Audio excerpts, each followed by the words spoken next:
Hi guys, welcome back to this channel. In this video, I will show you how to change the name of your project in Canva or rename your project in Canva. It's so easy and you can just do it in your iPhone, guys. First of all, click on these three dots over there on top of your screen, and this shows the current name of your project.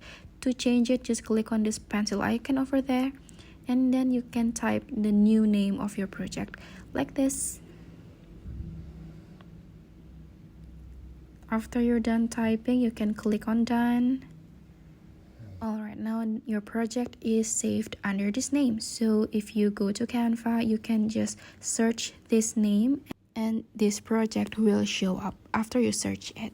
So it makes your life much more easier. If you forget where to save your file, you can just go to Canva again and search for the file.